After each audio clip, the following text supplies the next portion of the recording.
An early morning chase ends in South Bexar County. Our Katrina Weber tells us how sheriff's deputies were able to catch 3 people, but one still got away. Today is the first day of early voting. A number of people are registered to cast their ballots in record numbers. What you need to know if you're headed to the polls today. And we're tracking a cold front which is starting to move into South Texas. This brings cooler temperatures this afternoon. We've got the absolute latest coming up.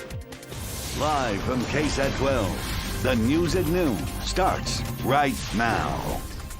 3 men seem to have traveled a lot of miles only to end up in jail. Sheriff's deputies caught them in South Bexar County after a car chase early this morning. But one man is still on the run. Katrina Weber has that story from where it started, Highway 281 south near Loop 1604.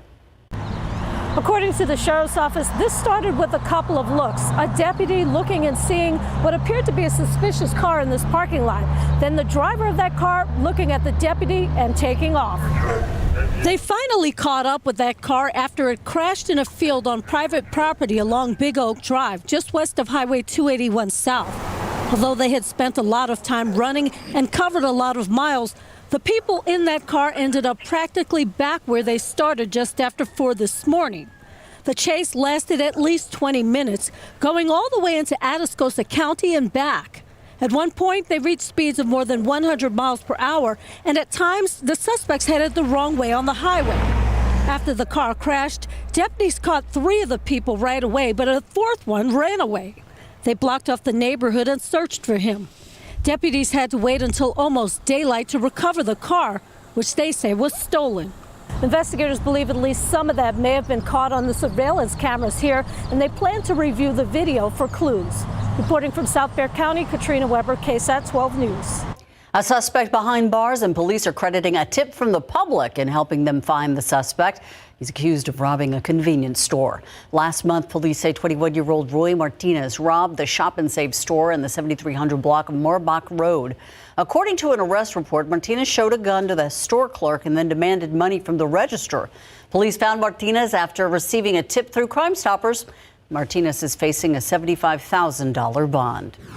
A man recovering after crashing on the southwest side. San Antonio police say the crash happened just before 3 this morning. They tell us a man in his 60s was driving southbound on I-35 near Somerset when he had a medical episode. It caused him to drive in between the lanes. That driver ended up crashing up under a bridge. He was taken to University Hospital. Today is the first day of early voting in our area. Voters can cast their ballots at more than 30 locations across Bexar County. Here are some of the stats. More than 1.1 million people are registered to vote in Texas March primaries, which will set a record. Back in 2018 and 2016, more than 900,000 voters were registered. Democrats and Republicans will each have their own separate ballot. We have samples on KSAT.com. Races include candidates running for president, sheriff, and several positions. Get all of the information right now. It's on KSAT.com. Just look under the politics section. And it's not too late to sign up for our Vote 2020 Elections newsletter. Each Tuesday, we'll email hand-picked coverage aimed at helping you, the voters, better understand the races, candidates, and issues. To sign up, just go to KSAT.com/newsletters.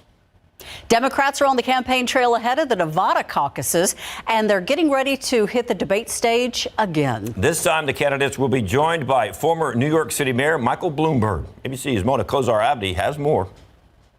Former New York City Mayor Michael Bloomberg will take the debate stage for the first time tomorrow. The billionaire businessman qualifying for the Las Vegas event after a new NPR PBS poll released this morning showed him polling well above the 10% threshold needed and surpassing Joe Biden among Democrat and Democratic-leaning independent voters. Michael Bloomberg, with $62 billion, can buy every ad he wants, but he can't, in fact, wipe away his record on everything from dealing with stop and frisk to his foreign policy. It's a moment his 2020 rivals have been waiting for, many of whom have already criticized Bloomberg for spending $381 million plus of his own money blanketing the airwaves with ads. I can't beat him on the airwaves, but I can beat him on the debate stage. Bloomberg releasing a new online ad just yesterday, taking aim at frontrunner Bernie Sanders, accusing his campaign of fostering negative energy.